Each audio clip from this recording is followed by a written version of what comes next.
My name is Charmaine Burgess, and I will be your moderator for this evening. Before we get started, I'd like to just talk about a few housekeeping rules, please. If you need Wi-Fi, information on the Wi-Fi is located just in this far corner, just below the window there.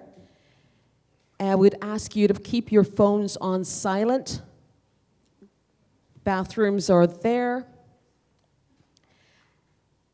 And I'd like to just restate that this is a public consultation. It's the first phase of this public consultation.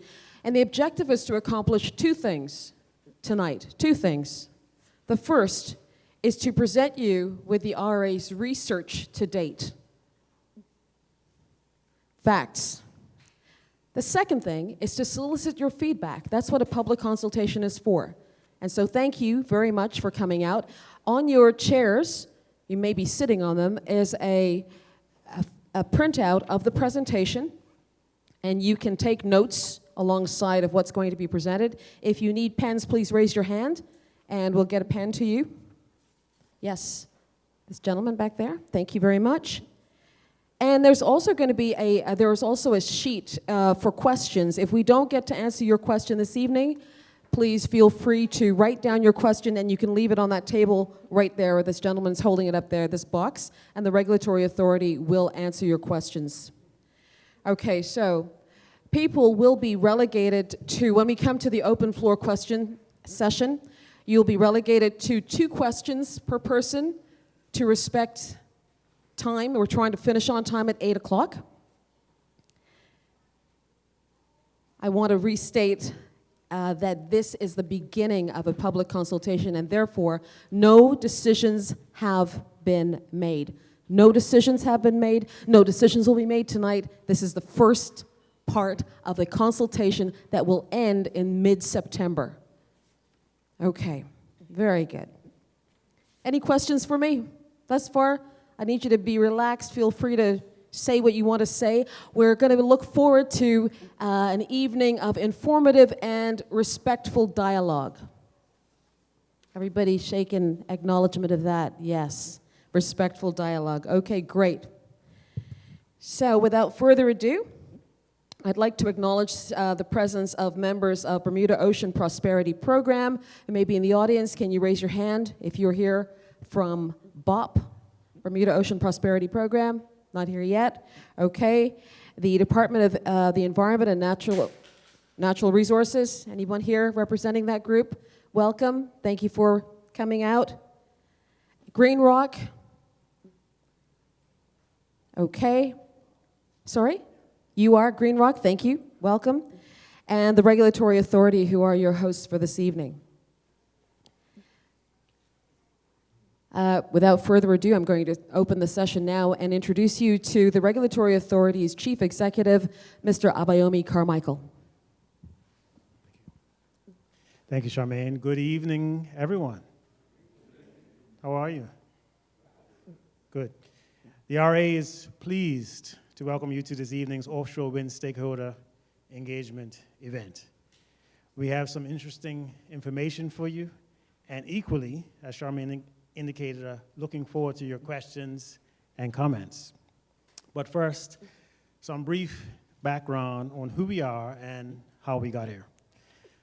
Under the law, the RA, the Regulatory Authority, regulates Bermuda's electricity sector, and we're looking to foster competitiveness within it. As a regulator, we must balance the interests of all stakeholders and intervene only where positive outcomes in the sector would not otherwise occur. For electricity, that boils down to regulating 2 things: rates and service quality. In the distant past, service quality was focused on reliable supply. Builder lights come on when I hit the switch. But today, Bermuda's residents and businesses, long accustomed to reliable supply, are increasingly expanding the scope of what defines service quality. Today, consumers increasingly are asking, what's the carbon footprint of the generation source serving me? How much of my energy is locally supplied? what environmental, visual, and health impacts are being incurred? How stable will my electricity rates be during a global economic crisis? How resilient is the supply during extreme weather? And in what direction are all these measures headed? The RA and the electricity sector must find answers regarding the service quality and rates of the future. With these questions in mind, the RA is pleased to present today our initial findings regarding where we are and where we could be headed with offshore wind. How did we get here? The Electricity Act requires an integrated resource plan to be developed and periodically updated. It seeks the lowest cost or otherwise most appropriate plan to meet future electricity demand with acceptable risk and reliability. It considers each candidate's technology's technical, economic, environmental, and social merits, plus the public interest and government ministerial direction. The IRP is a living document that is periodically reviewed. The 2019 IRP identified offshore wind as a potential candidate for bulk generation. And today, we take another step in determining its viability for Bermuda. As Charmaine indicated earlier, we emphasize no decisions have been made. Can I hear you guys say that? All right. So the RA is here today to present our findings and to seek your feedback regarding the possibility of an offshore wind farm in Bermuda. So please, listen up, and when the microphone's open, speak up. It's important that you have your say regarding what may be a key feature for Bermuda's long-term electricity rates and service quality. With that, I thank you for your time and attention, something that we do not take for granted, and urge you to register your questions and comments. Thank you. Thank you, Abayomi. Before I forget, the RA has supplied refreshments here for you. There's fruit, there's vegetable, there's sandwiches, and there's water. Okay, so please feel free to help yourselves. Okay, that said, I'm now going to present the presenters, give you some information on the presenters. And the first one up is Nigel Burgess. Nigel, I'm gonna wave at people who don't know who you are. He's the one grinning over there. Nigel is the head of regulation at the Regulatory Authority with responsibility for managing the regulation department, which includes the financial regulation and technical units for electricity, electronic communications, submarine cables, and the soon-to-be fuels sector.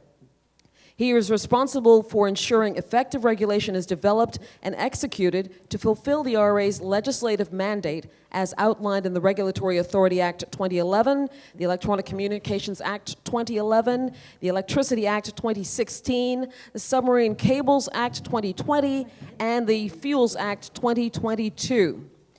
As a chartered electrical engineer with specialization in power systems and control, he has expertise in renewable energy, having obtained his North American Board of Certified Energy Practitioners Installation Professional Board Certification in 2014. Nigel has been instrumental in shaping the regulatory framework for Bermuda's electricity sector and has helped to pioneer the Bermuda's roadmap for cleaner energy at the RA's technical lead for the island's first integrated resource plan, which you just heard about, is the IRP, which was released in 2019. He also led a wide range of strategic initiatives, including retail tariff reviews for 2021 to 23, the preparation of bulk generation procurement rules, feasibility studies for both wind and solar PV developments, and the launching of the region's first floating solar PV solicitation. Nigel Burgess. Next is Shawnette Harrison. Shawnette started with the RA's Regulation Department as the Regulatory Financial Analyst in 2020 and has been the Senior Manager of Energy since March 2023. In her tenure at the RA, she has worked on various projects in both electricity and telecommunications, to include the retail tariff reviews, accounting separation, and market reviews. She is a fellow of the Association of Chartered Certified Accountants and completed her BSc with honors in mathematics and economics from the University of the West Indies. She is currently completing her master's in professional accountancy with the University of London. Before joining the RA, her professional experience came from working with two of the Big Four audit firms, namely KPMG Bermuda and PricewaterhouseCoopers in Jamaica. Martin Georgiev is a senior consultant with Ricardo, with 5 years of experience in renewable energy, energy storage, and sustainable transport work. He has contributed to the successful delivery of multiple projects in the UK and internationally as a project manager and a technical expert. His experience includes a series of projects supporting the Regulatory Authority of Bermuda, including the delivery of an offshore wind scoping study and technical and financial analysis of solar PV. Additionally, he was part of multiple UK-based projects in the renewable energy space, focusing predominantly on solar PV, where he played a key role in carrying out financial assessments, technical analysis, and energy yield assessments. As part of his energy storage work, Martin developed and deployed an energy storage model for stationary storage applications, such as co-location with renewable energy. Martin holds a master's degree in sustainable energy systems from the University of Edinburgh, where his dissertation focused on offshore wind. And without further ado, I'm going to turn the presentation over now to Nigel Burgess. Please don't forget food, or it may be gone when you get there. Thank you. Thank you, Charmaine. Good evening, everyone. Before we get started, again, I would like to re-acknowledge the presence of BOP, the Ocean and Prosperity Program. Again. So as Abiomi and Charmaine mentioned, we have been on a multi-year path to researching renewable energy in solar and in wind. Over the last couple of years, we have started pre-feasibility studies, and that is what we are presenting here to you, presenting here tonight. So we will go through a site, how we shortlisted the potential sites. We will discuss environmental considerations, the technical details of a potential wind farm, and the economics of it. We also list the activities which we identified were potential red flags and how we look to mitigate those measures. And then we will conclude with the potential benefits of a wind farm. And finally, it will be a question and answer session.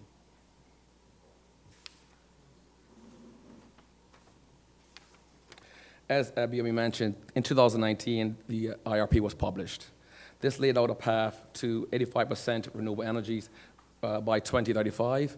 Included in that was a composition of solar and wind. And in wind, it was 60 megawatts of offshore wind, looking to develop it in 2027 and 2028. We identified several main activities to reach. We identified several main activities to reach these targets, and that in pre-procurement activities, competitive procurement process, and post-procurement activities. What we are doing now is actually as part of the pre-procurement activities. As part of the procurement process, we have identified a three-stage process, which we have laid out in our bulk generation and procurement rules. Again, that is on our website, and we will discuss that slightly as we get through the presentation as well. We have conducted several activities, as I mentioned, in the pre-feasibility studies, so pre-screening of sites, stakeholder engagement with the industry, and that, again, stakeholder engagement with the public. We have had environmental scoping studies as well, primarily on desktop-based studies, and we have used this to update our pre-feasibility studies, where we have had actually two rounds of these studies. We have looked at various locations around the island. One is like close to land, and as far off as Argus and Challenger Banks as well. What we have concluded is that the potential site is off of the North Shore, approximately 9 kilometers off of Ferry Reach. And this is what we have called the North Lagoon. As you will see here on the map, it has cable routes back to a central location. In considering this site, again, we have looked at both technical, environmental, and economic considerations. What we have concluded is that there are many benefits to developing offshore wind farm in Bermuda. For one, you generate clean electricity, you displace carbon emissions, and you improve the overall air quality in Bermuda, and potentially the most important, you hedge the volatility of fossil fuels. We started this journey back in 2021, where we started our pre-feasibility studies. In March of 2020, we engaged in desktop studies for seabed assessment and wind measurements. And again, we followed that up in February 2023 with further environmental scoping studies and update of our pre-feasibility studies. And today, we are here having our stakeholder engagement to get the public's input before we go to help us to get to the next stage of this potential development. Next up, we have a potential start of our seabed and wind assessment. Again, that will help us to complete our pre-procurement activities. And then from there, we will then engage the public and developers to get their interest in a potential development. When we look at the site shortlisting, there were many considerations that we took into account. For one, we looked at key suitability criteria, which involved assessing the seabed characteristics. For example, coral, the depth of the terrain, the composition of the seabed. We looked at environmental constraints as well, whether it was seagrass in the area, and again, shipwrecks as well in terms of infrastructure constraints. And we also looked at other conflicting issues in terms of whether siting of airport location, shipping paths as well. We received information from the Department of Environment and Natural Resources and the Bermuda Ocean Prosperity Program. We used this information into our final analysis. So I'll hand it over to Martin now to discuss the siting shortlisting criteria. Thank you very much, Nigel. Good evening, everyone. Sure. Is that better? Okay. So my role tonight here would be to sort of complement what Nigel has to say and provide a little bit more technical detail around the studies that have been conducted so far. On the site shortlisting, we went through a fairly rigorous process based on publicly available information, and we looked at a range of criteria. So we looked at technical, socioeconomic, environmental criteria. So for example, protected areas in the sea and shore protected areas from an environmental standpoint. We looked at aviation constraints, and we looked at fishing zones and recreational zones and the impacts that a potential offshore wind farm would have on those. Is that better? Closer. Okay. Thank you. Cool. So this is what we came up with. Each of those constraints we mapped. Sorry. Each of those constraints we mapped, and we created layers which we superimposed on top of each other, which means that they just went on top of one another. You can see in the legend that we looked at all sorts of considerations. The purple area in the sea, these are various environmental constraints. We've got the dive sites, the shipwrecks around the rim. We've got complex topology, areas around St. George's and in the Coral Preserve in the Central Lagoon. We have the airport considerations. So this is the restriction zones associated with the airport, as well as many other infrastructure components in there. As you can see, there's not a lot of space there. There's not a lot of space where there's no certain considerations. Nevertheless, we managed to identify 3 sites from the initial assessment, dubbed 1, 2, and 3. Site 1 is very near St. George's, so that's about 4 kilometers from shore. Site 2 is to the west of the island, and Site 3 is at Challenger Bank. Even though there were some constraints around Site 2, we thought this could potentially be suitable, provided that we gained agreement and the risks were deemed acceptable at a later stage. So we went ahead with it. So this is what we have: Site 1, Site 2, Site 3. Site 3 was discarded because of financial and technical constraints. This is located about more than 20 kilometers from shore. It's a very challenging location in terms of both siting the turbines as well as evacuating the power. The export cable will need to run through a very deep trench. Now, this is technically feasible, potentially, but it could be very, very expensive. Site 1 was the second best site, but it was discarded largely on the basis of visual impact. It would have been very close to shore, which would have been quite visible. So Site 2 was actually the first site that we identified as a potentially suitable one. At a later stage, we introduced a new site on top of that. That's the site that we dubbed 1B. It's further away from shore than Site 1, and it was initially not included because of concerns around the topographical constraints. So evacuating power from there becomes more challenging. The cable will need to run through complex terrain or go through the coral preserve. So this site was introduced, the Site 2 was subsequently dismissed because of the Marine Spatial Plan zoning restrictions. It's located at a fish spawning ground, which deemed to have a significant impact. So we were left with Site 1B. This is the one viable site that we think we have at present.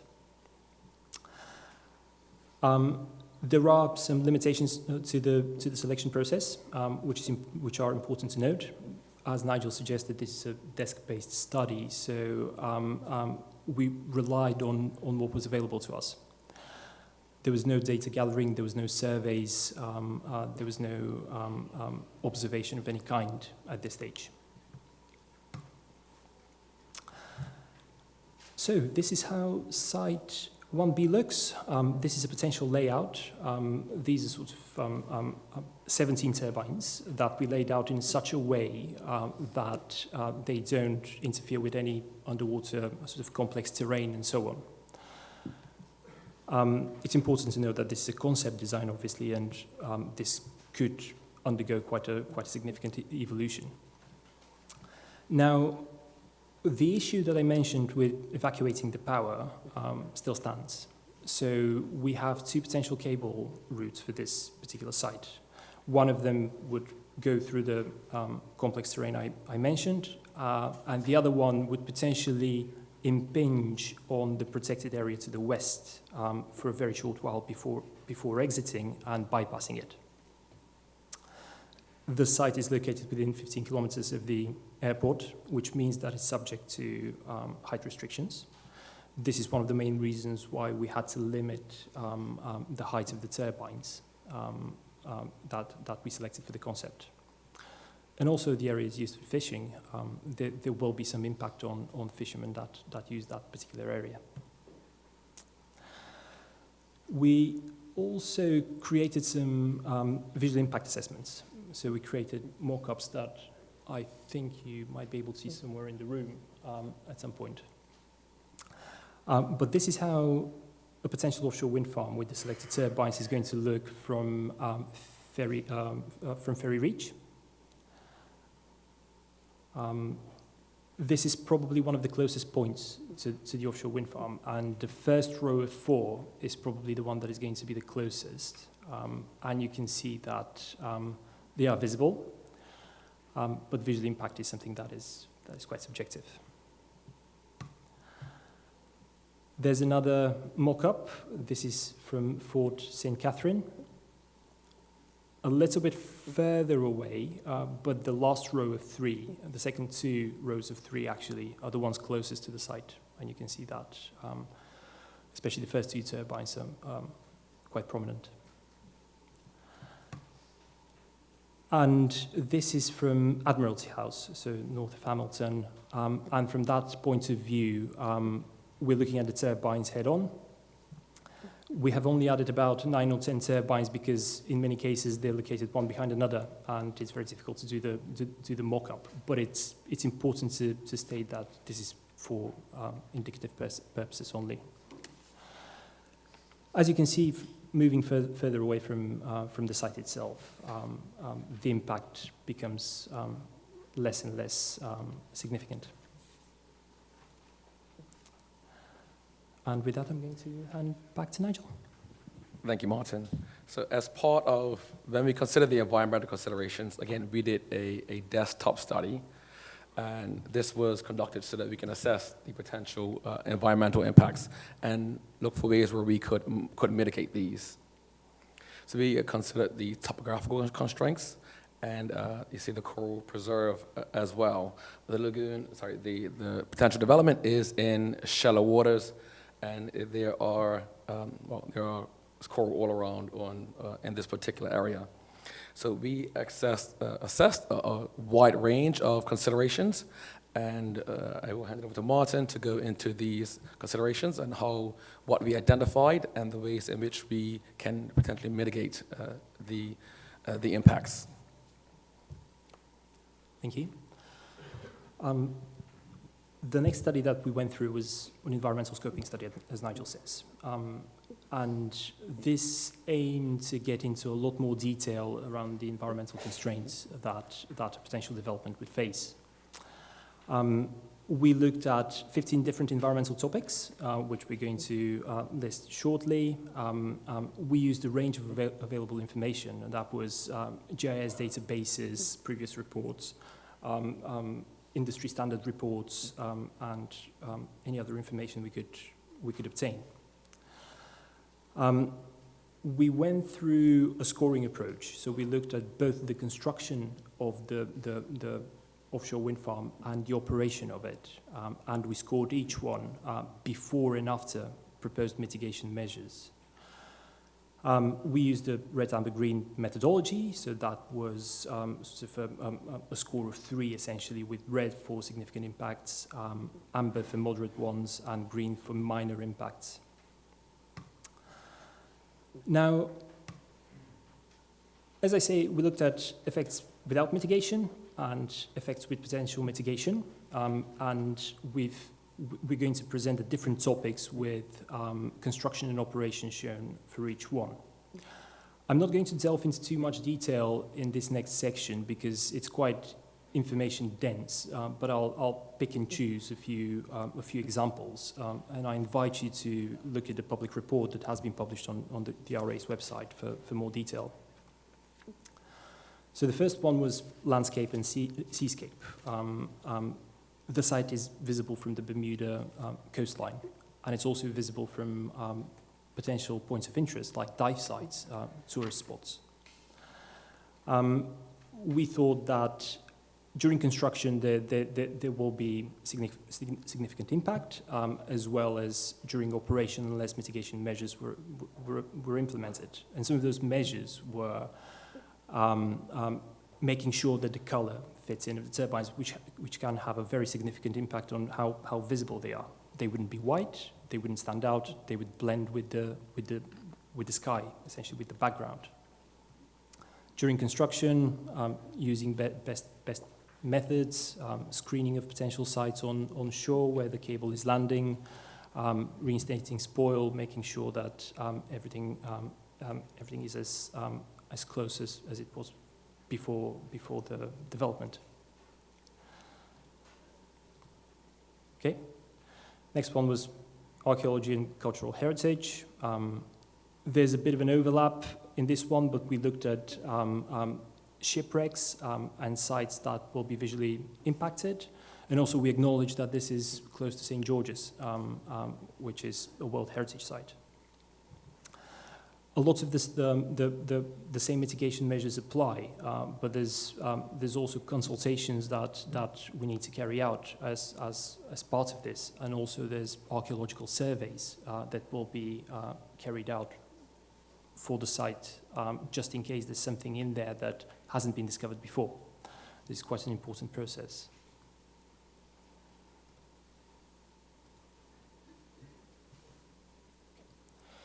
Tourism and recreation. There's fishing zones, lobster fishing, line fishing. So these zones will be impacted by functioning development. So again, there are mitigation measures that can be implemented. Construction outside of the tourist season, for example, is something that could alleviate the impact, and also using best available methods. We found that there's potentially minor effects on the airport, provided that all the restrictions are adhered to. At the proposed site, this is a height of 150 meters, which means that the turbines couldn't go above that. Okay, flora, fauna, and wildlife sites. There's a risk of habitat loss and habitat damage. There's the site would be located in a marine mammal sanctuary. So it's quite important to establish baseline surveys and study the sites in detail. There's a way to reduce noise during construction and pick a season where marine mammals are not as active in the area to carry out the construction itself. But yeah, once they're operating, the noise level is generally lower than the construction time. Marine water quality, there could be hydrological changes due to the turbines, and again, it's important to understand what these could be. Establish baseline surveys. Follow international conventions on prevention of pollution, and then use biodegradable drilling fluids, for example. Flying through quite a lot of components here. This is just a few examples, and again, I invite you to read more about those in the public report. Ornithology. There could be a temporary loss of nesting and roosting habitat on shore, so it's quite important to again establish whether this is going to be the case. In terms of bird impact, bird strike, there's soft start procedures that allow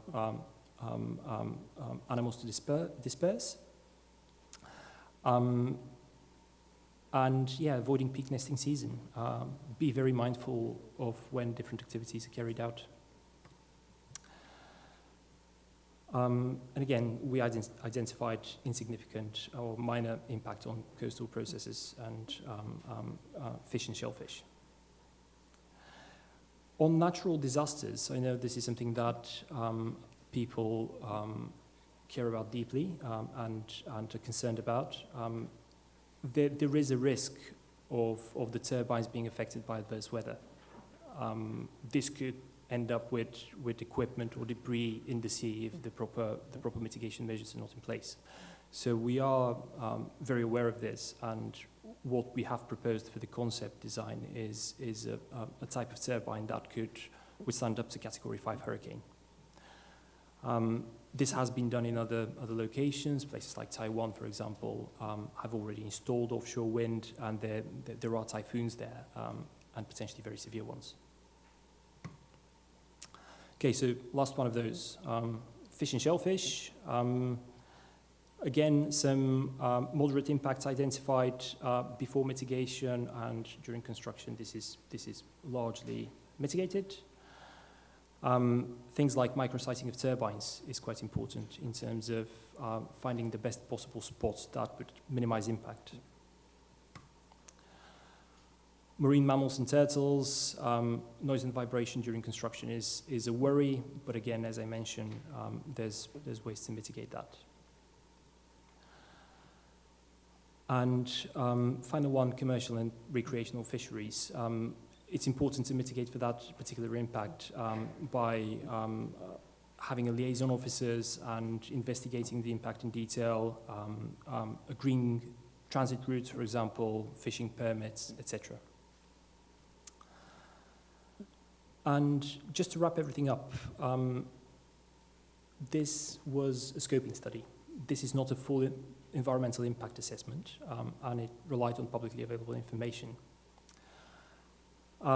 We identified several potential red flags, but as of now, we think that these red flags could be mitigated with the appropriate measures. And what is quite important to note is that a full environmental impact assessment is necessary, but this is only possible when a detailed design is in place, when we know the exact type of turbine, the exact placements, and so on. I've talked about quite a few negative impacts, so just a chance to highlight again that there are benefits from an offshore wind farm. It's renewable energy, it's reducing the carbon impact, potentially reducing air pollution,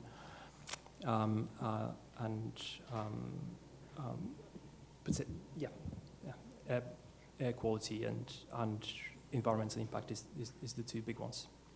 And with that, I'm going to hand back to Nigel for a second. Thank you, Martin. So when we consider the technical details, what is composition of an offshore wind farm? And it is really quite simple. It is wind turbines on a fixed or floating base, and it involves a series of cables hooking up to an offshore substation, and one or several cables coming back onshore to an onshore substation. So as I mentioned, the composition is quite simple. However, the technical details for each are not as simple, and we will discuss those in our following slides. Okay, so I'm going to pick this one up again. So offshore locations tend to be favorable for wind generation. There's higher winds, there's more consistent winds, there's less turbulence, and the differential between the wind speed at the lower level of the turbine is not as high as, between the lower and the higher level of the turbine is not as high as onshore, because there's less of an obstacle. This is favorable for the equipment. It's better. We acknowledged the fact that Bermuda is a hurricane-prone location, so this is a big part of the selection of the equipment. We selected a three-bladed upwind design, so this is the industry standard these days. Even closer. Okay. So we selected class 1 turbines. So the different classes, they refer to the capability of the wind turbine to withstand certain wind speeds. Class 1 is for hurricane-prone locations. They're very sturdy pieces of equipment, and they have been deployed in hurricane-prone locations. Now there is a trade-off. Class 1 turbines tend to have a smaller rotor, so they take up less of the force of the wind during high winds. And on the other end of the spectrum, there's the higher classes of turbines, and they tend to have a larger rotor, so they can capture as much of the wind as possible, but they're more suitable for locations that don't exhibit extremes.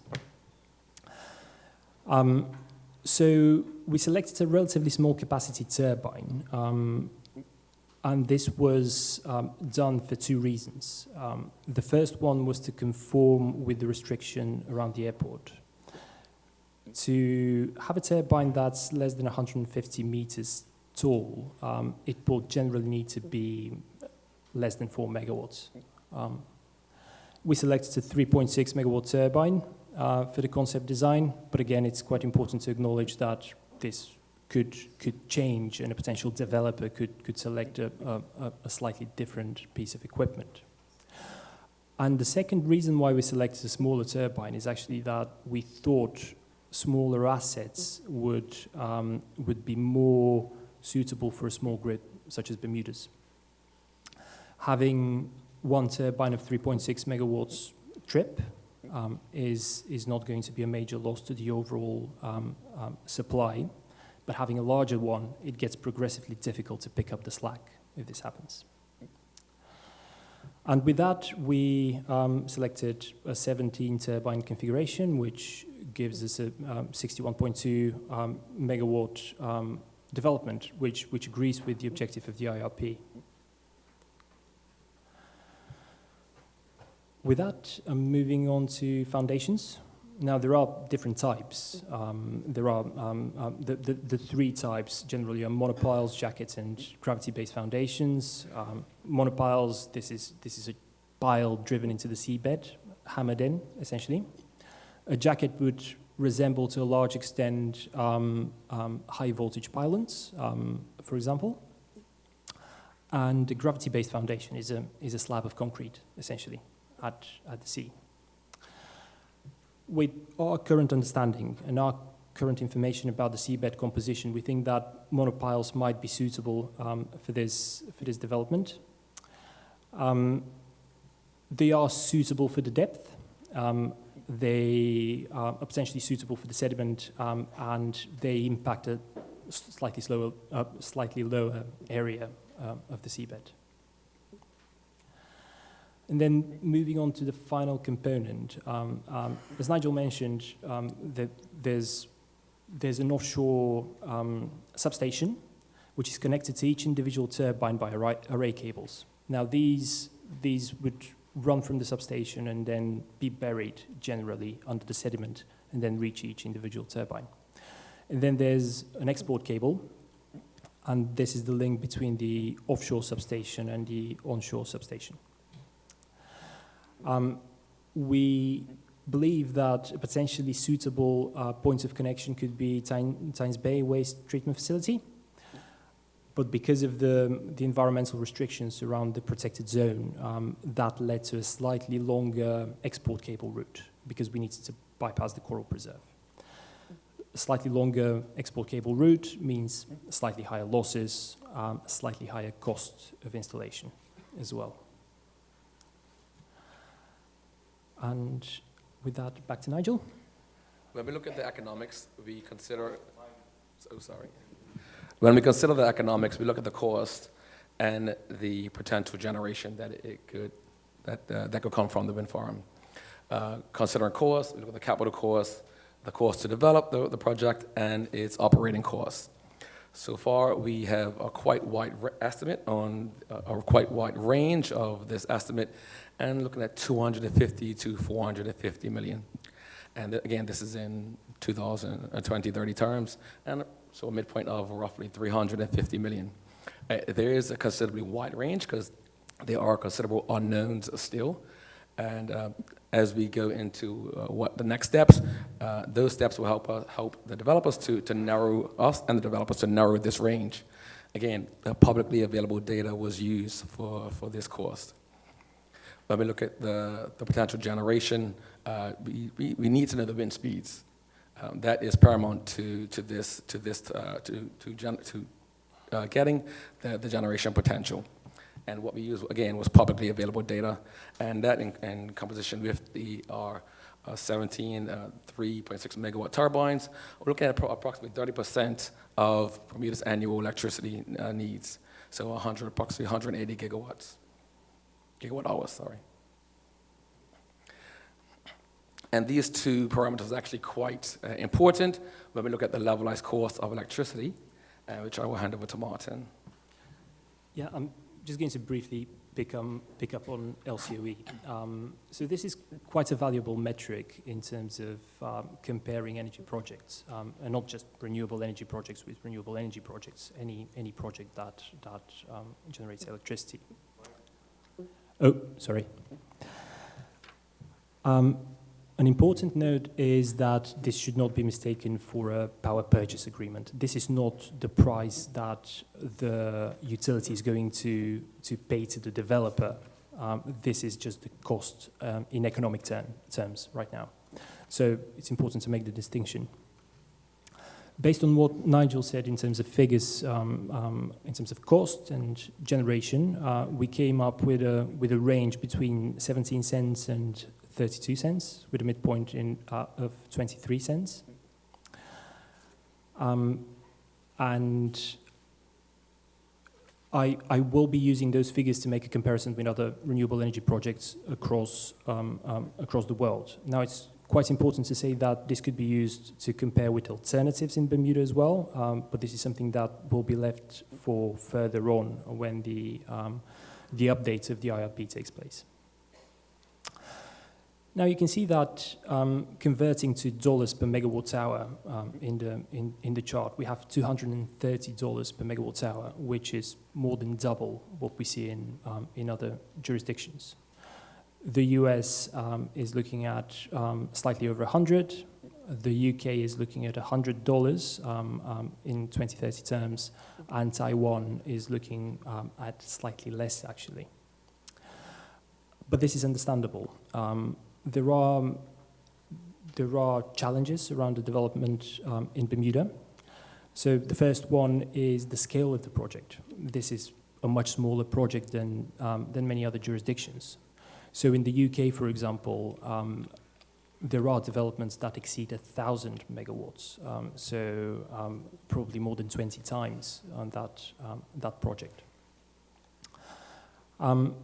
There's the challenge of conditions. We've already mentioned a few times that it's a hurricane-prone location, so the selection of equipment is something that should be taken very seriously. But at the same time, the average wind speed is not.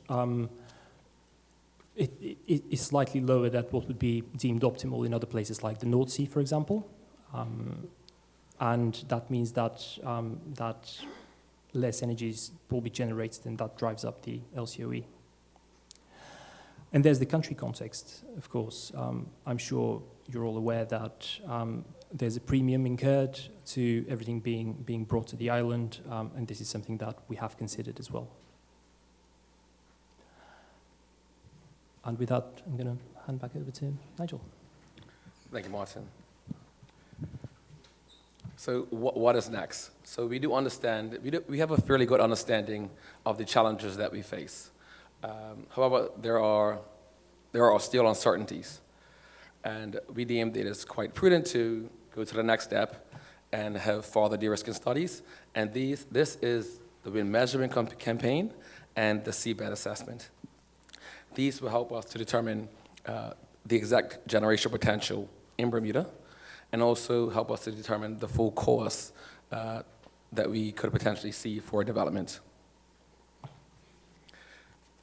With the seabed assessment, again, it's a detailed site survey. It's going to provide clarity on further technical and environmental considerations for installing the turbine. And for the wind measurement campaign, this will be conducted at the site of the potential development. It gives us the actual wind measurement for a protracted period, a prolonged period of time. And this is to provide accurate wind measurements, to provide, again, as close to accurate estimates of the energy yield for the wind farm. Again, hand to Martin for further on the wind and seabed assessments. Thank you.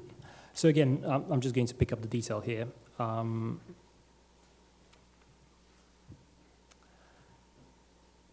So what we've done so far is, again, publicly available information which fed the pre-feasibility study.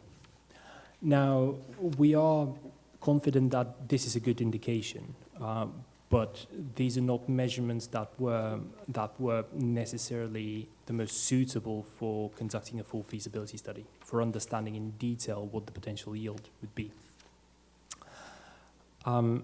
So in order to get a clearer idea and to get more confidence from potential developers, detailed measurement of the wind speeds at the specific site and specific height will be advisable. So when that data is available, it would be made available to a potential developer, and they can conduct their full feasibility study to understand better the yield. Because there are significant risks with developing that project, we thought that this might be one of the activities that could entice potential developers to look into that in more detail. And the idea is that one more step is taken towards understanding better the project, and then a potential developer could pick up at a slightly later point.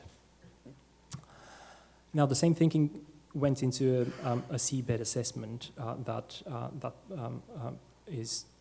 will be procured. Typically, a seabed assessment looks at three broad components: a series of desktop studies, a geophysical study, and a geotechnical study.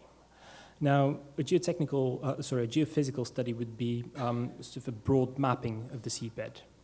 Drop-down videos, for example, sonar to understand better the composition and topography, activities like that. And then the geotechnical study is the more detailed one, where there's actually drilling of boreholes, penetration testing, and so on, which is focused on the exact placements of the turbines. So again, geotechnical would be more specific, so that would be best placed once a detailed design is carried out. And therefore, for that reason, we think it would be advisable to carry out the first two, a series of desktop studies, and then a geophysical study, which will give a better idea of what's down there, whether there's any potential environmental impacts that haven't been considered so far, and also whether the seabed would likely be suitable for a potential installation. And again, the idea is to de-risk one step further towards a potential development, where a developer would pick it up and carry out the rest of the activities. Okay, back to Nigel. So when we look at the considerations and the benefits, so firstly, we are aware that there are challenges. This is a risky endeavor. However, we are looking to de-risk the project as much as possible, again, with the aim of soliciting investment and interest from potential developers. So this could be an expensive endeavor as well. And also, there are environmental risks. However, this will continue to be assessed, and the mitigation measures will continue to be evolved. In these considerations, we still believe that there are many benefits in building an offshore wind farm in Bermuda. It reduces emissions. We're looking at approximately 110,000 tons of CO2 per year. Again, this is assuming using HFO as the primary fuel, which we do at the moment. Increases our energy security and self-reliance. We remove our reliance from fossil fuels. It sets a precedence in the region. This will be the first in the region, whether it's in the off the east coast of the U.S. or in the Caribbean. This will be the first in the region. And again, Bermuda is setting up itself as an innovation hub, and Bermuda would be leading the way in this area. It will help us to reach our target of 85% renewable energy by 2035. Again, this is 30% of our annual demand. There are job opportunities, whether in construction, operation, and in tourism following its construction. And I guess more importantly, what it does to you as the customer, it provides stability from the volatility of fossil fuels. As we move to the next steps, we did discuss the steps we have taken up to now. The next steps, again, later part of this year, we hope to go to launch an expression of interest for the RFQ for the seabed assessment and the wind study. Following this, we look to have an expression of interest for potential developers. Again, this will help us to narrow down the potential price range of a development. As far as 2029 is when we look to have the wind farm operational. So there is still considerable amount of time before does actually come to fruition. And again, and this will be a potential awarding of a project in 2026. So this is by no means a done deal. There is still considerable amount of work we need to do prior to this time, and even up to awarding the potential development and a license to a developer. The next steps, again, in our view, we feel that this should be explored further with the wind assessment and the seabed assessment. Again, it improves our energy security, and it moves us to moves more towards decarbonization. Again, in parallel, there are further de-risking activities that are needed. And again, as I mentioned, we will invite developers for expression of interest in developing the wind farm. And with this slide, I would say thank you for listening. I believe I'll hand it over to Charmaine right now.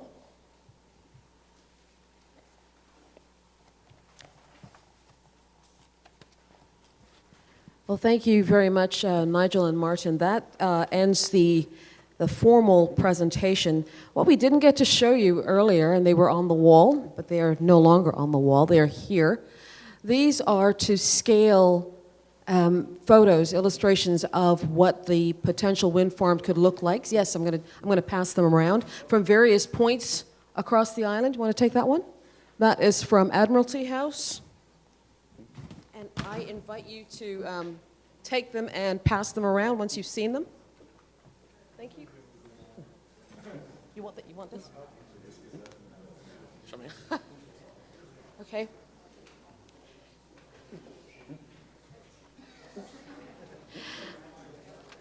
It gives you a to-scale look at what those wind farms could look like from the points that are noted on the bottom left of the photos.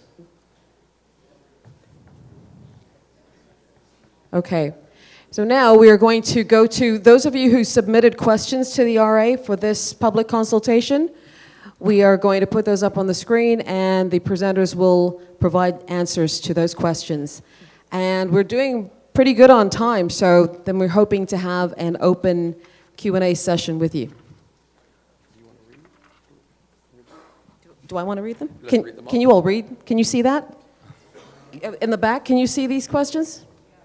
Yes? Tell me if you can't. Can you see them all? Okay.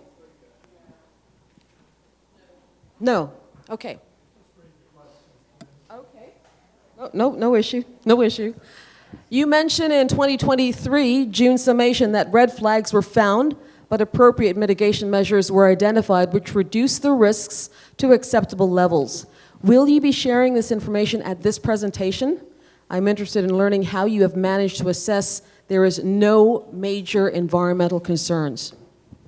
So as we showed in the presentation, if you recall our red, amber, and green ratings, this was showed, and although red flags were initially identified, these were just moved from major to considerable risk or minor risk following the use of mitigation measures. So at this time, there are no major environmental concerns. But again, that is still being assessed, and mitigation measures will be developed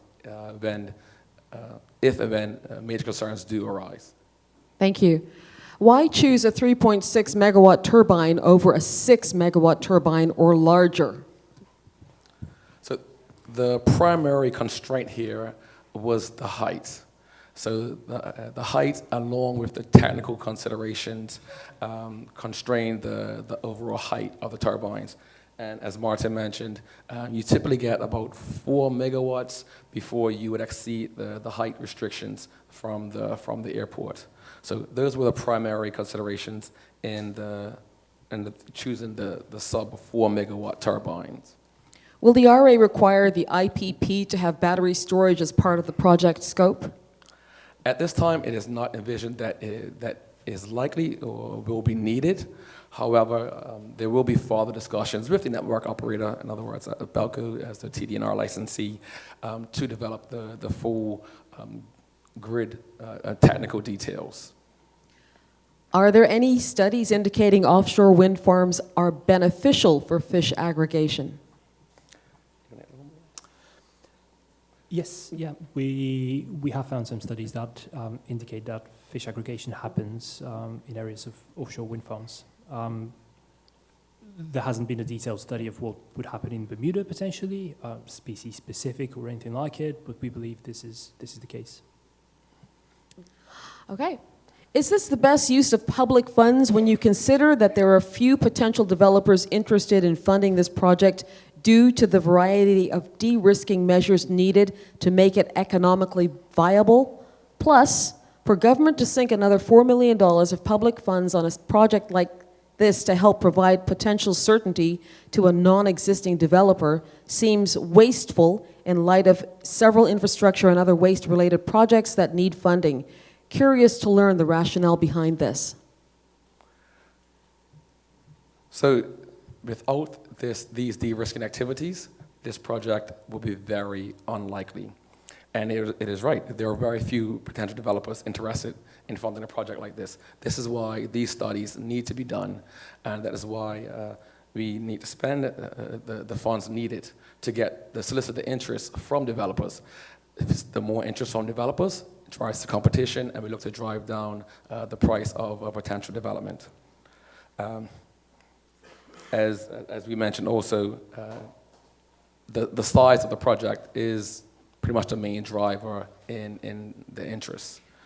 And most major developers, again, will be on the 10 to 100 times the scale of this. And these de-risking activities are critical to soliciting the interest from major developers. Okay. This is a very important topic, sustainable energy. I'm not able to attend as I'm too old and Penno's Wharf is too far away at the end of the island. Please make this information very publicly available in the media for all Bermudians to access. Everyone needs to be informed. Well, I can respond to that the information, this is one of 3 town halls that will be put on throughout the summer, as well as the presentation will be on the RA's website for anyone who wants to view it there as well.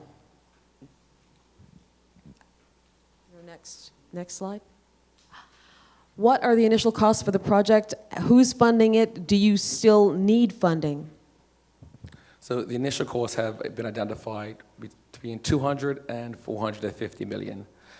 This would be an investor-funded development, and they will look to recoup their investment through a power purchase agreement or PPA with the utility. There is no specific funding from any local, I guess, say government or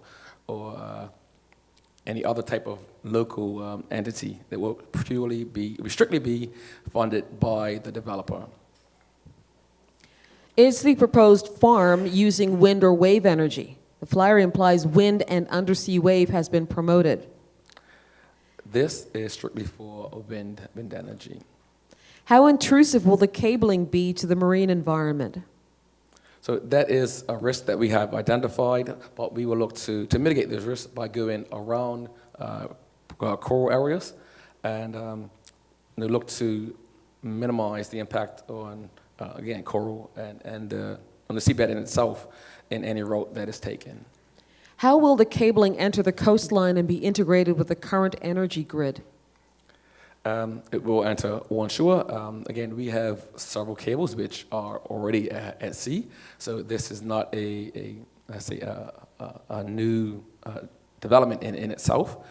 And it will integrate, I would say, seamlessly into the energy grid, obviously with proper precautions and protections in place on the energy grid, on the network. And again, the utility would also uptake its sufficient measures to protect the grid as well. Have you considered flicker and sunset views with the preferred site? Yeah, flicker has been considered. Generally speaking, this is, so first of all, to explain what flicker is. When the sun is directly behind the turbine from the point of view of the receptor, of a house, of a building, or whatever, the blades move and the light flakes, which is quite intrusive, quite unpleasant. At these distances, it's generally not an issue. Plus, the wind farm is to the north, so the sun is never going to be behind it.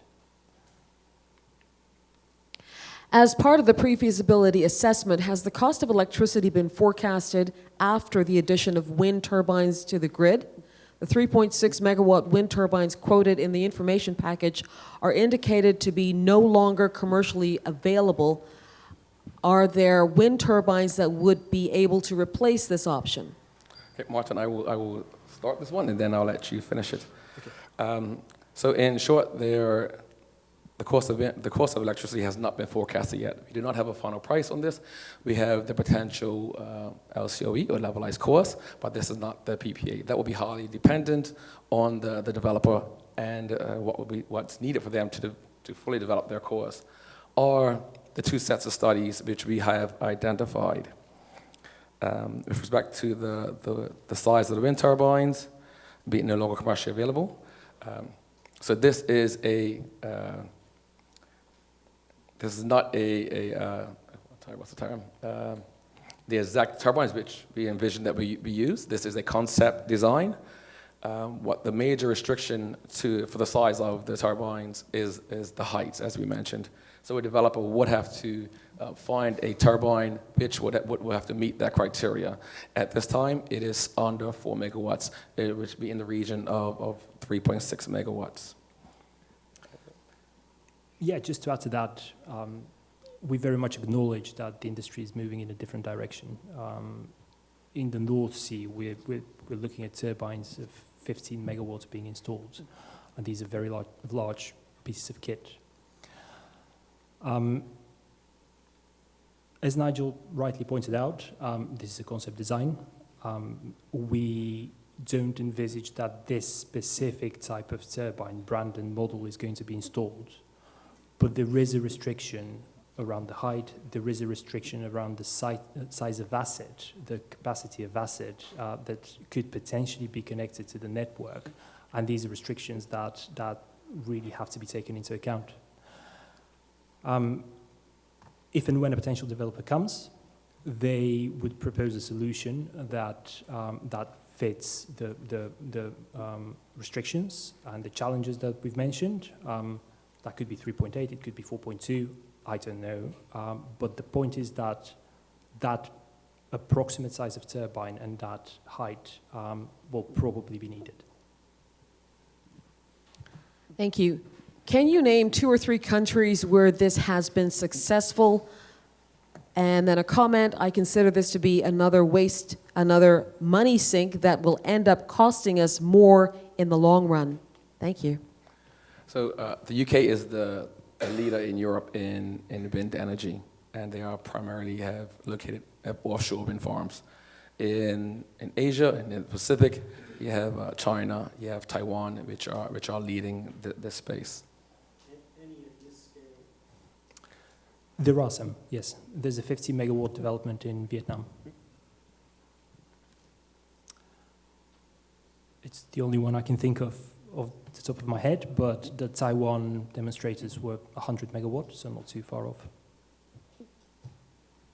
Any other slides on this, Yes. please?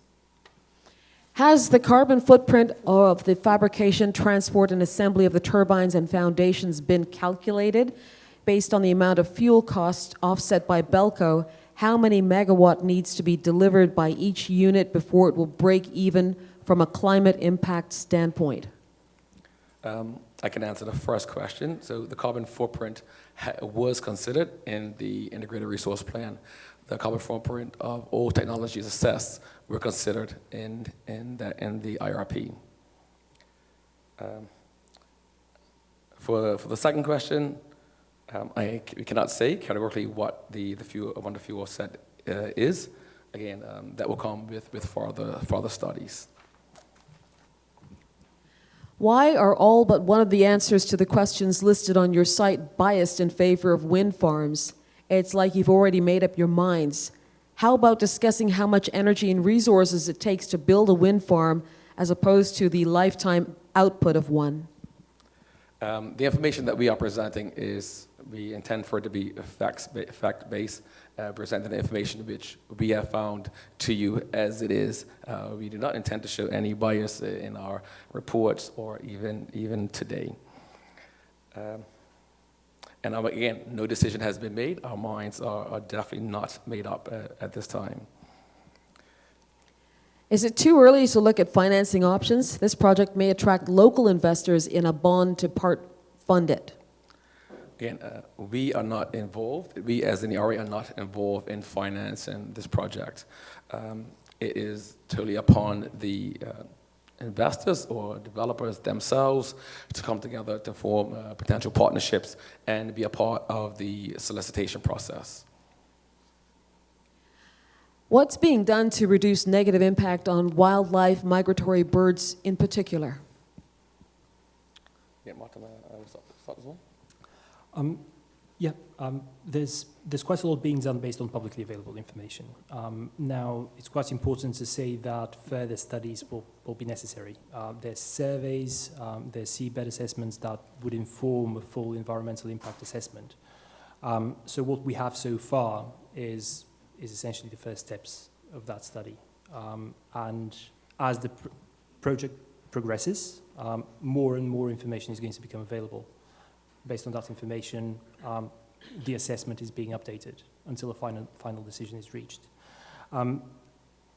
As far as we can tell, we already said there's no showstoppers, there's no major red flags after mitigation. That information could change with new surveys. How do extreme weather conditions impact offshore turbines? We live in Bermuda, we are subject to hurricanes. So Thomas mentioned the composition of our concept design, and it is a Class 1 turbine, which is the strength up to hold strength up to a Category 5 hurricane.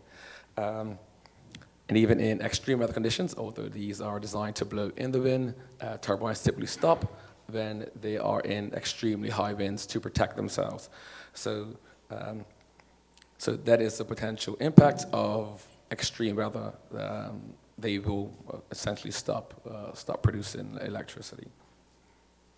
I'm not sure I understand the next. It sounds like more of a comment, but logistics and infrastructure for construction, maintenance, improvements and decommissioning, training, and local contracts. Should I continue? Sure. Yeah, it's important to note that quite a lot of these activities are part of the later stages of the project. A potential developer would be required to maintain that facility. If improvements are needed, that applies as well, all the way to decommissioning. So at that stage, this is probably slightly too detailed. But generally speaking, that responsibility is borne by a potential developer. And the last slide. Alternative energy in aviation must find a way to coexist, and I'm happy to see wind energy being explored. In reading the briefing material, the safety guarding parameters known as the OLS is only one portion of the safeguarding requirements. When the ITT and pre-qualifications are drafted, it is paramount that all requirements are examined and a safety case submitted to the aerodrome certificate holder and the authorities for acceptance. The costs of these safety cases shall be absorbed by the potential developers. So this is the first step as part of our stakeholder engagement. Sorry, I say a second step because we have engaged stakeholders up to this point.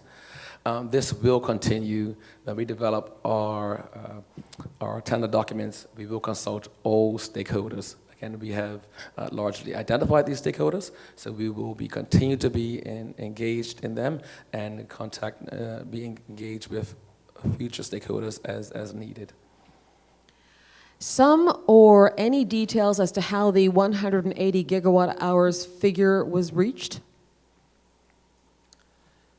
Yes, so as I said, we used publicly available wind speed information. This was analyzed and the specifications of the turbine were taken into account, and we did a simulation which allowed us to reach that figure. Now, important to note that this is not the final figure. A wind measurement campaign hasn't been carried out, and there's a lot of uncertainty around the data that we used because it was not specifically focused on offshore development. Okay, I think we've already spoken to the next one, which is the strength of the turbines in hurricanes is a serious issue. Can we be certain that they will survive major hurricanes? You mentioned that they will withstand up to Cat 5. And they say the Siemens 3.6 survival speed is 136 knots. Is this sufficient? I can't predict the future. I don't know what would be the strongest hurricane that is going to hit Bermuda, but 136 knots is a Cat 5. Okay, thank you. Who are the interested parties expressing interest in this idea/development? Belco? Belco has publicly expressed their interest. We have not received any particular interest from any other developer. We have not asked for interest from any other developer at this time. We will be engaging in expression of interest soon, and that is where we will gauge the interest for this development. Seasonality of wind and the impact on current supplier in the industry, Belco and resultant potential rate increases. So what about the seasonality of the wind? So the seasonality of wind is considered in that overall energy potential of that 180 gigawatt hours. So that has been considered. We do understand there is potentially more wind in the evening and night, that is during the day as well, and again also more in the winter than in the summer. So these have been taken into consideration in the overall potential of the wind development. Okay, and the last question, I think there is someone here from Bermuda Ocean Prosperity Program. This question says, I ran the BOP Ocean Village Group on Infrastructure and Utilities. The RMI, that's Rocky Mountain Institute study, found a 50% failure rates for turbines at Cat 3. Any new information on these predicted failure rates? Are the larger modern turbines more robust, and will they fit in the maximum height restrictions for the proposed site? I think we've already covered this information, but you want to just round that out again? Yeah, absolutely. 50% failure rates. I'm actually not familiar with this study in detail. I'm not really sure what type of turbine was included in it, but we went into quite a lot of detail about the type of turbine that needs to be selected for the specific conditions. So hopefully that answers the question. Okay. Is that the last one on this? It is. Okay. I believe so, yeah. So thank you very much, everyone. That is the last of the formal questions. We're now going to open the floor to any questions you may have, and if you remember the housekeeping rules, you are entitled to 2 questions. We've got a full house, and we are respectful of everyone's time. So please hand Philip, lady in the back there. Thank you. Just one second. Hello. Good evening. My name is Jamie Walsh. I'm with the Fishermen's Association of Bermuda. I do have 2 questions.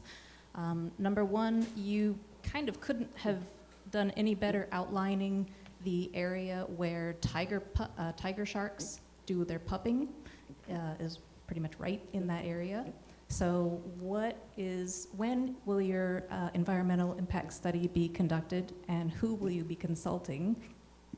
Hopefully fishermen.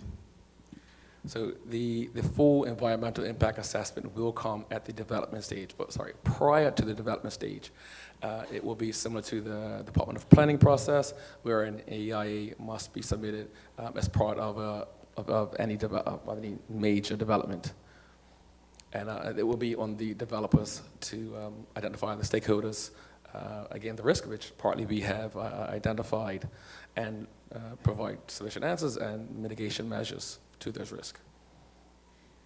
And my second question is, if this is going to be around 30% of our energy production, and your aim is to have 85% be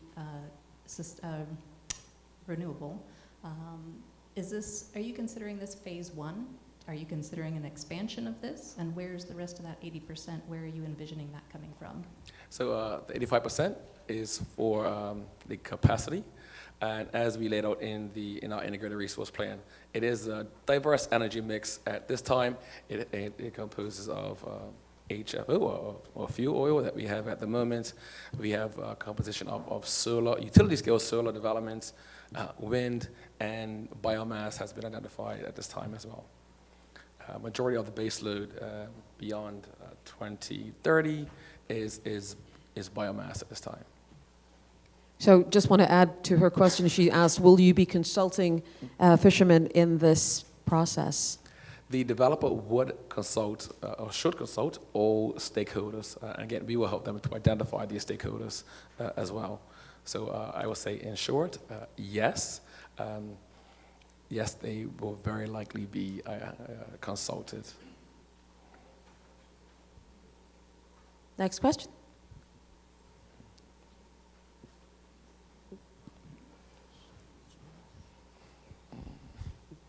Good evening. My name is Dr. Robbie Smith. I'm a member of the Department of Environment, and I posed that last question in regard to the information that we had done in the BOP program, reviewing all the information provided to us. So I'm not entirely satisfied with your answer about the durability of these turbines under these extreme conditions. So the RMI study just summarized information generally up to 2018. That's why I asked the question, has things advanced? There was no information about classes of turbines. This is a relatively new designation within the offshore wind industry to try to find the engineering categories. And while you made the statement that they put one in Taiwan that's Cat 5 rated, has it actually survived the Cat 5 storm? Because engineers can make things, but nature wants to break them. So we all know this. So we just have to be conservative in terms of saying, let's get the best turbines. And I get the idea of a small turbine, it's going to be more resistant to those extreme conditions. Engineering is going to advance in time because that's what engineers do. They break things and they fix them and then they get a better thing. So perhaps there's time as the industry matures, because we have lots of places to put offshore wind, we'll find the best solution here. That was my first question statement. Okay. Second one. If you mind, if I can answer that, Sure. or make a comment to that. Any development, whether it's onshore, offshore, this is investor or developers' money at stake. And as we see here, we're looking at up to 450 million. As a developer, you want to ensure your development withstands all conditions and can produce energy the majority of the time. So I would highly bet that any developer who proposes a solution have and will take the extreme weather conditions under strong consideration. Okay, just a quick follow-up in regard to the transmission export cable. Did you consider the possibility of bringing that to Coney Island, where we just upgraded the connection from the solar farm to the main island? Was that in the mix to consider that? Does it have capacity to take that? Thanks. Sure. The east side of the island, we thought generally doesn't have enough capacity to take such a large load, such large generation, I should say. And this is the reason why we thought a more central location would actually be better, because the grid was built to go from the center outwards, and trying to reverse the flow essentially would need significant reinforcement. On your first point, I completely understand the concern. Categories of wind turbines are not a brand new thing. They have been around for a while now. There's, apart from class 1 turbines, there's actually something dubbed class S, special turbines, so this is bespoke machines, so there are options. On your Taiwan point, yes, one turbine might be down, but they continue developing, and they're expanding in size right now. So my takeaway is that they found a solution.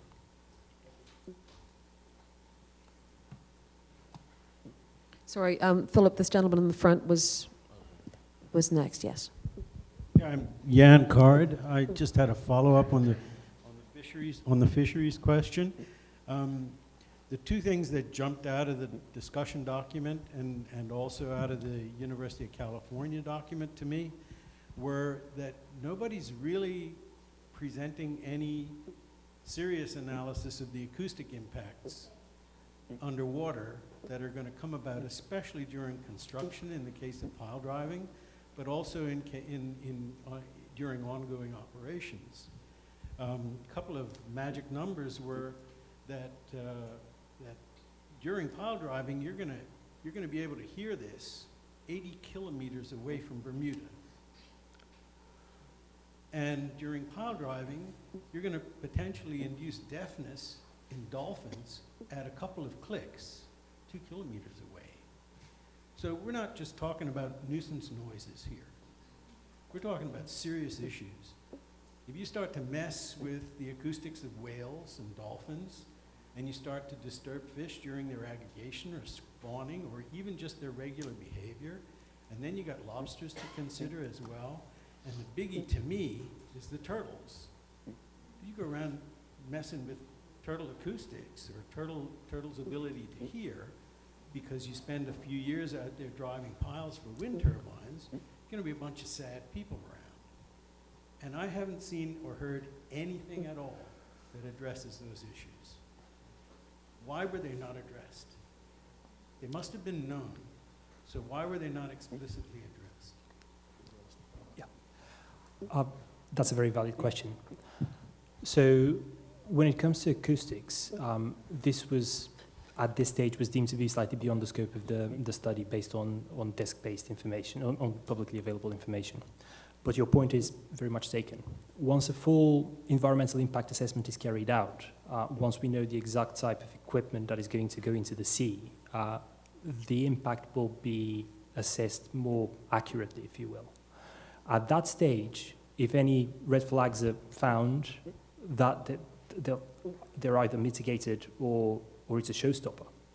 And as we said, at this stage, with what we know, we have selected monopiles that require driving. But if this is unacceptable for whatever reason, a potential developer could actually turn around and say, look, gravity foundations are actually the less impactful option here. That might cover a larger area, but if it's deemed to be more less impactful to marine mammals, that might be the solution going forward. But again, this is details that will need to be understood better as the project progresses. It's not something that we can answer right now. I can't imagine you're going to get to the point where you've got detailed design going on, and you're going to be able to say, oh, wait a minute, what about the turtles? Let's stop. There's a story in Scotland where they stopped because of 2 eagles. So power driving is not new to Bermuda, and especially offshore. So these have been mitigated. We just had Cross Island constructed several years ago, and there were mitigation measures that were taken during the power driving, and especially in the consideration of turtles. So it's not something new. The consideration, I think, are well known by those I guess in that space, and I'm sure they can help to provide solutions to mitigate the impact on turtles, on dolphins, and whales. So again, as challenges arise, we will look to, or developers rather, will look for ways to mitigate those. And I do have to say that this does, or will have to go through the Department of Planning, where all stakeholders are engaged. So they will be, others will have their final say. This is not the final say.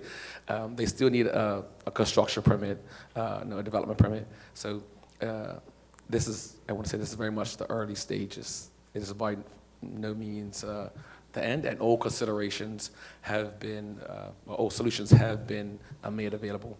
So I have a follow-up on that. What is the average, if you know, for the amount of wind turbines? You mentioned 17. What could that look like in terms of length of time for construction?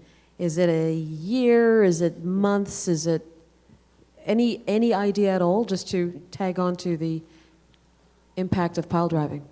Well, if I'm not mistaken, in our plan, we have set aside 4 months for construction. 4 months? Yes. Okay.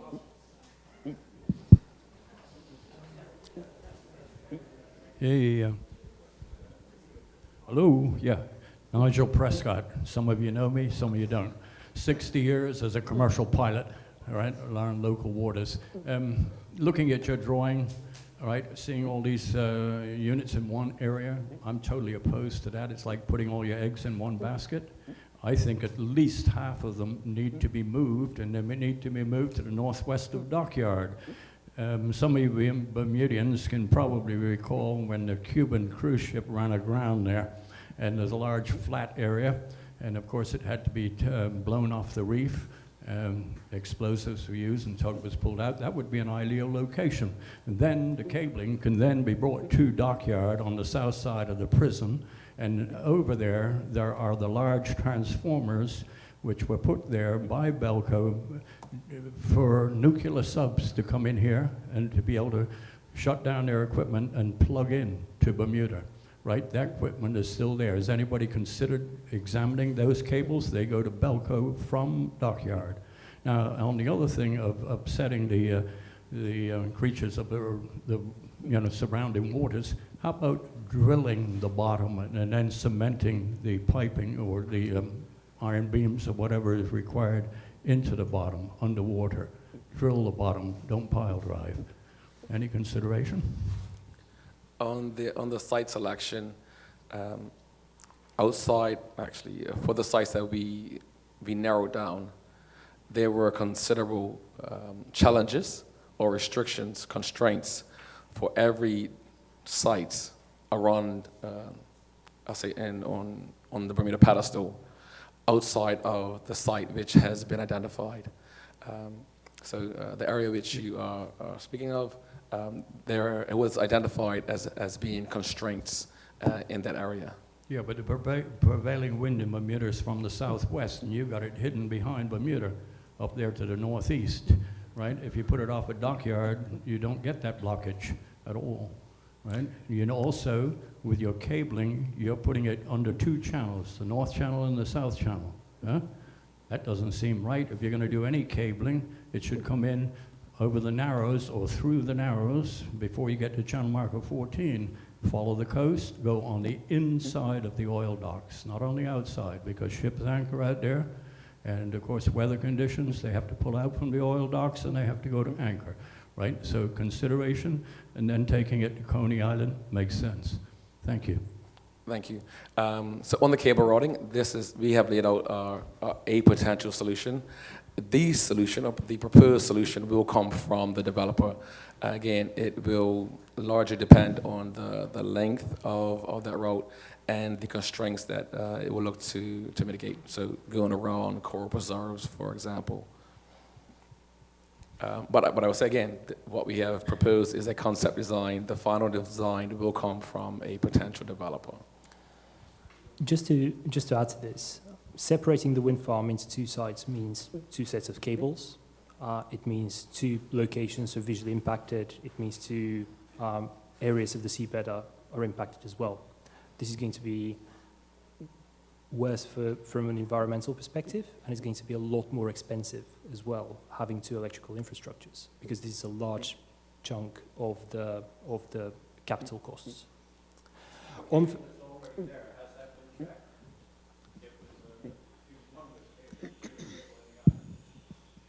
It has not been checked. I would be wary of commenting on this, but it's risky to rely on existing infrastructure. William Campbell with Independent Brokers and representing Bermuda's Love Community Group. Just wanted to hate to harp back on and on about hurricanes and everything, but as all of us here are very well aware, the climate is changing, and last year we had our first brush here in Bermuda with a Category 5 hurricane. That was Hurricane Sam. Appreciating your comments in response to Dr. Robbie as well regarding engineering changes over the coming years, particularly taking on these impacts. I just noticed as well in your earlier consultation you had mentioned establishing upwind three bladed turbines. And in my surrounding reading around wind energy, I had happened to read that that downwind and two-bladed systems might be better for dealing with high wind shear. Just wanted to know if you could comment a little bit more about your choice on the engineering for that. Yeah, of course. Downwind designs are beneficial from some perspectives, but I won't go into the engineering of this.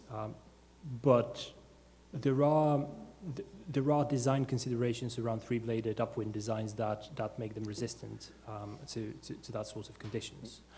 You've got stronger blades that can't be bent backwards and don't strike the tower in extreme conditions. So this is the main consideration. Three-bladed turbines tend to be the standard because they spin at a lower speed. That is better from the perspective of wear and tear and operation and maintenance. So generally speaking, if you look at offshore wind developments anywhere, you don't see two-bladed designs. They tend to be older designs. You might see them on farms, for example, if you go to the UK, etc. But any new developments, they would opt for three-bladed designs. Michael? Good evening, everybody. I'm E. Michael Jones, former mayor of St. George's, self-proclaimed environmentalist. And as my good friend Groucho Marx said, I will join no organization that will have me as a member. I just wanted to hear a couple of things. I'm in the neighborhood just over the hill, so my current man-made landmark is North Rock, and I think this will probably sort of obscure that. But I just wanted to ask two questions. Noise pollution sort of from us humans as opposed to all the other people, things that are in the environment. How far will we be able to hear it from the shore? The substation, how big is that? I wasn't aware that there had to be one, so I'm assuming there's going to be some huge platform out there above the water that's going to be highly visible. The lifespan, I've just learned, of solar panels, which I just thought was going to be a great thing. I understand now they're all going to probably be replacing them in less than 15 years, even though they have a lifespan of 25. And they're going to have to find some way of disposing of all these things and recycling them, et cetera. What is the lifespan of these units, and how are we going to get rid of any of the byproducts that come with maintenance and parts and all the other things, where they're going to put them, et cetera. And I think that's about it. Thank you. So on the first point of noise, you won't be able to hear them from 9 kilometers. There's no noise pollution. Substation, there is an offshore one which we elected not to include in the visual impact. Generally speaking, that would be lower than the turbine height. Yeah, it's going to be wider than the turbines, surely, but there's going to be one of them. And generally speaking, this is a platform on a jacket. So again, those type of pylon structures, so a lattice structure with a platform on top that houses the substation. It will add to the visual impact. It will be visible, but as I say, it's going to be lower than the turbines. Your last point was on the lifetime. Now, without getting into debate about solar and wind and so on, the lifespans tend to be quite good. We have solar farms that are over 20 years old now. Replacement might take place in case of damage, or if it's deemed more economical to get more effective equipment in place, if land is scarce, etc. With offshore wind, I think the first one that we'll build is still operating, so over 20 years. In financial assessments, you generally look at 25 years or something like it, but even with onshore, we can see pretty old equipment out there. And in some cases, that old equipment is being sold on second hand when they decide to replace it eventually. Additionally, any developments in Bermuda, it has a construction plan, and it will also have a decommissioning plan. So nothing will remain as it is. Rather, it is a solar development or wind. So this Bermuda can be assured that it's not going to be left with obstructions for inoperable obstructions for a lifetime. I was just surprised that all these solar panels on the roof were going to all be removed in 10 years' time. It's supposed to last 25 years, but the new technology, as you say, it keeps coming back, and everybody's going to be renewing them, and we're going to have to dispose of all those panels somewhere. I think Yeah. that's my question. Hey, how's it going, everybody? Some good questions coming out. I'm Cameron. I'm a university student studying actuarial science. In my free time, I'm quite interested in offshore wind. It's something I like to research. I have two questions for you. A little bit of background. I wrote a paper on Bermuda weather data from 2006 to 2022, calculating energy output for a 3 megawatt Vesta 112 offshore turbine. First question is, you have quite a wide range between like 200 and 450 million. That's going to be a pretty big driving factor for this project. What was the biggest difference in the LCOE between Site 1 and Site 1B, and is the environmental impact worth it? Because wherever this is going to be, realistically, it's going to have an environmental impact, so you do want to minimize that cost. Okay. So the range is quite wide. We definitely acknowledge that. But to understand what's driving the width of that range, at the periphery, that's all potential sensitivities that we did going one way. At the other end is going the other way. So the more you move towards the ranges, the more unlikely it becomes. So we have a central case for that reason. CapEx between Site 1 and 1B, that was predominantly electrical infrastructure driven. It's the length of cable, essentially. And the other change that occurred is that we actually updated the pre-feasibility study. And given progress against schedule, it had to be moved backwards, which meant that it had to be inflated a little bit more. Okay, thank you. And my other question is, your 180 gigawatt hours, was that per annum production?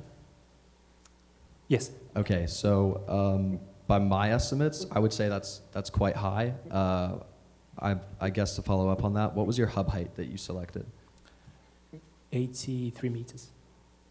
Okay, I would say, I'm sorry, I just think that's a massive overshot to say 180 gigawatt hours. I mean, obviously, I'm a student, so my model could be off, but I do think that's a massive overestimate. Thank you.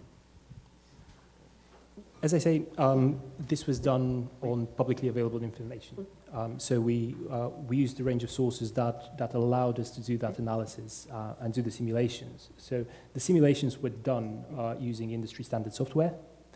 I'm not disputing your findings, but that is the whole point behind actually measuring the wind speeds and carrying out that de-risking activity, because it's actually going to allow to establish with more certainty what the potential generation is. Anyone else with questions? This gentleman here. Mr. Ricardo, I'd Hi. just like to make sure that everyone has a chance first. Thank you. Good evening. Can you hear me? Oh, okay, I'm sorry. And then this gentleman here. I just wanted to say thank you very much first. I know it's not easy. I wanted to ask you about the $2 million for the next step, the wind measurement campaign. Can we get some justification for that? I mean, have you consulted with Bermuda Weather Service? They have years and years and years of historical wind data, average wind speeds monthly, all stuff like that. It just seems like a lot of money for a couple of wind buoys out there. Yeah, and I also did a quick gigawatt hour calculation, and I also found that with the average monthly wind speeds historically, my estimate was 35% less than 180 gigawatts. But just can we get a little bit on wind measurement campaign justification, $2 million? Thank you. Yeah, so taking it in reverse, it's very important to extrapolate the wind speeds to the height at which the wind turbine is going to operate. They tend to be quite a bit lower at sea level.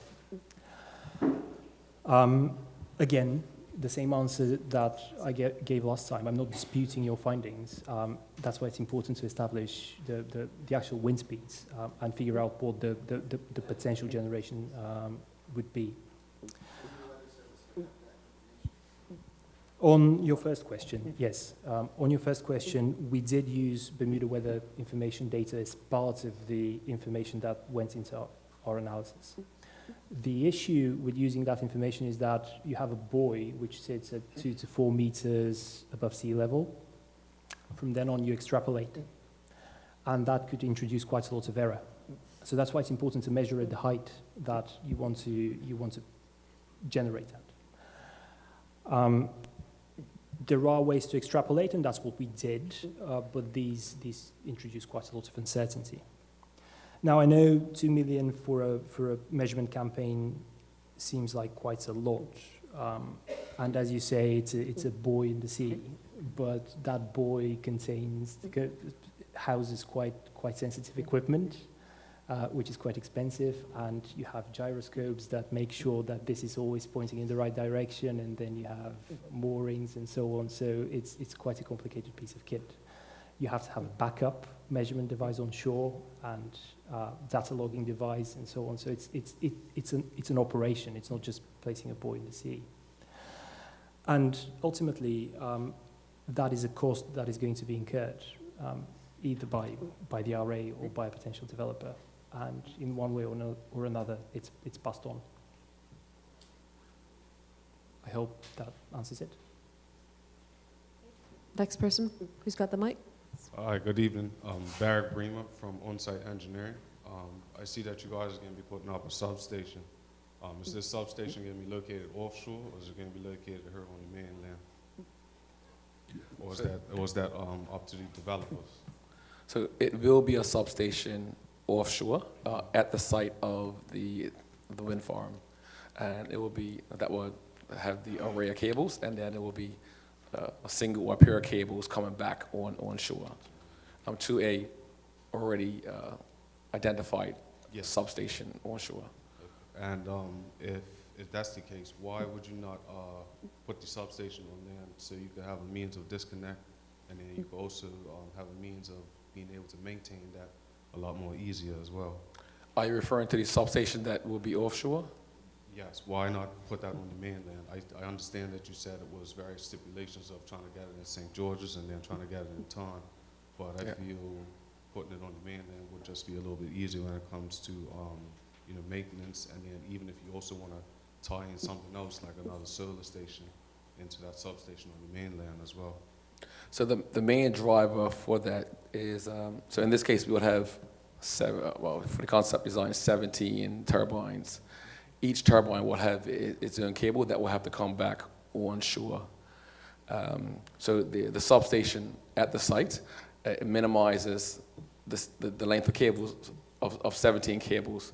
Additionally, due to the length of the cable coming back onshore, there will likely be losses in the cable. There will be voltage drop. The transformer, again, will likely step up the voltage and to ensure that the losses are minimized.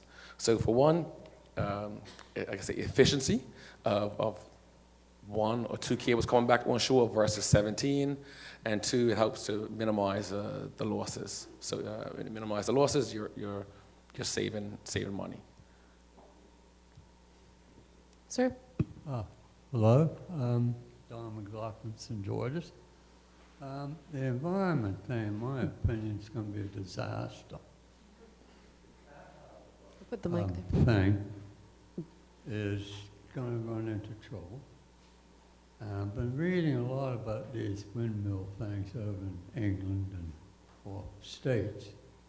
They are killing migratory birds by the thousands. And now we're getting whales and sharks washing up on shore all over the place. by this zone, or whatever these things put out. That's just a couple of points backing up what some of the other people said. And also, this so-called developer better not go belly up like that place up in Somerset in the middle of the project. Carolina Bay, I'm referring to, or anything else that goes belly up in the middle of something. So you've got a lot of homework to do.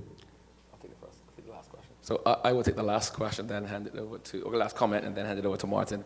So any developer who acquires a license from the RA to generate electricity, there is a robust criteria to meet to get a license. A part of that is assessing the financial health of that developer, of that company. So I think Bermuda can be assured that anyone that gets a license will have the financial means to do so. And on the environmental one, there is danger for birds. Whether it's underestimated or overestimated when we're speaking about thousands, I don't know, but part of this development is actually conducting bird surveys, and that would inform it.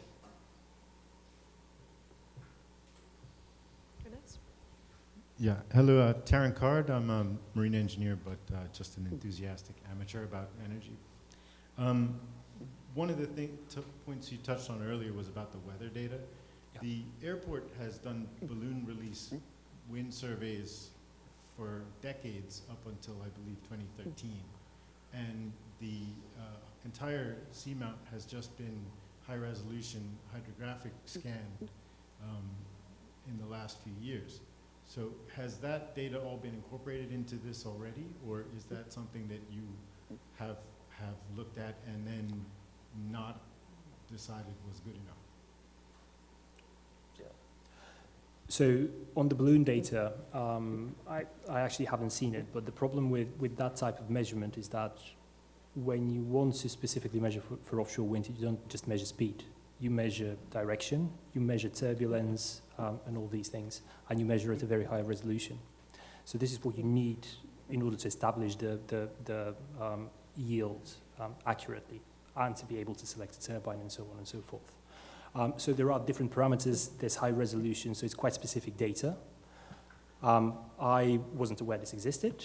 If this fulfills those conditions, please let us know.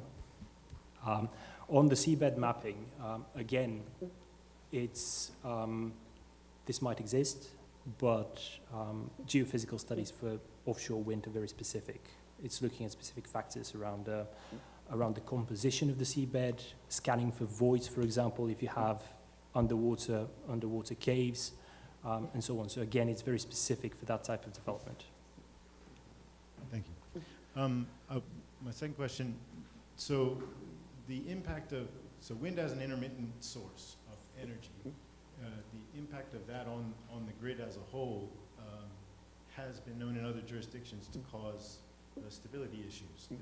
The base load provider is going to have to account for the fact that a substantial portion of the grid may go up and down over the course of minutes or hours.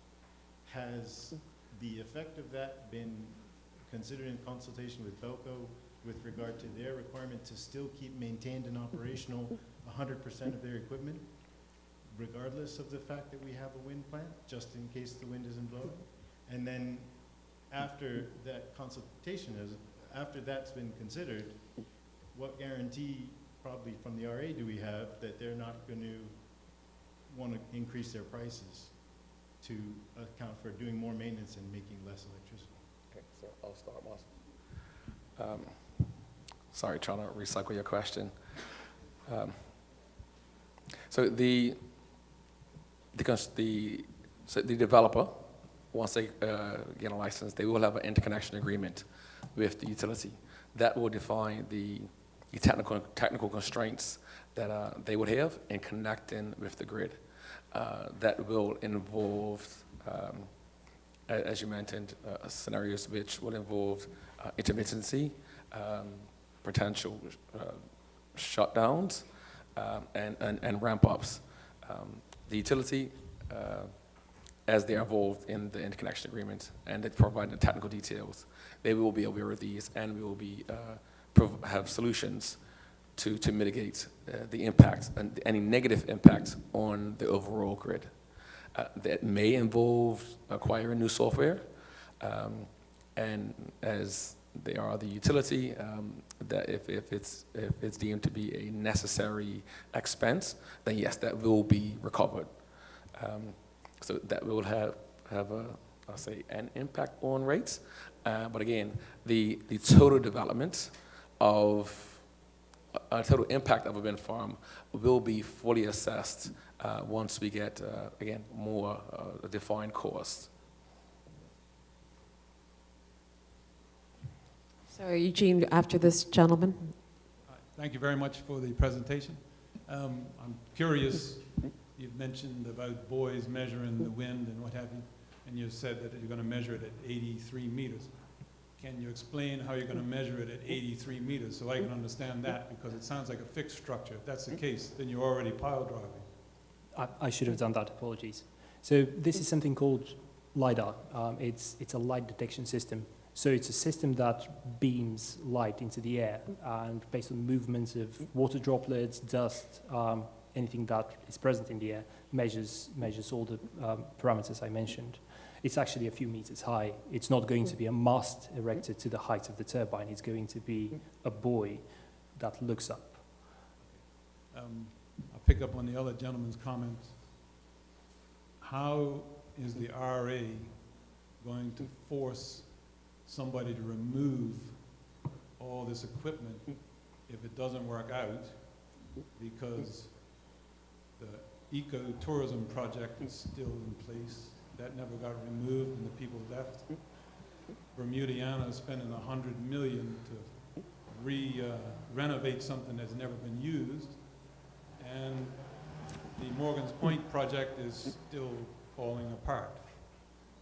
That's three I can think of offhand. And probably the old airport needs to be taken down, but that hasn't happened yet. So that's four projects that we're paying for, or not paying for because it's not being removed. The ecotourism, which is somebody should go to jail for that. Okay, so Martin, please add one if I don't answer as comprehensive. So there are ways to mitigate that and to account for that. One of those ways is to hold a bond of a developer, which will cover the decommissioning and removal costs. So that is something which could be or can be explored. So that is a possible avenue. Add to that, Martin? No, I think it's just a matter of putting in place the mechanisms to be able to carry out the decommissioning when the time comes, be it a bond or be it another mechanism.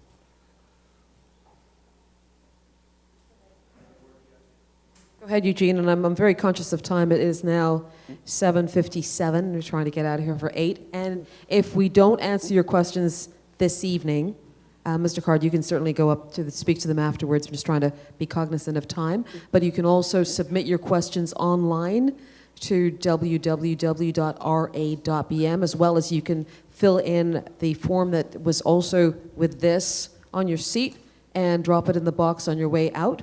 And someone from the RA will respond to your questions. Okay?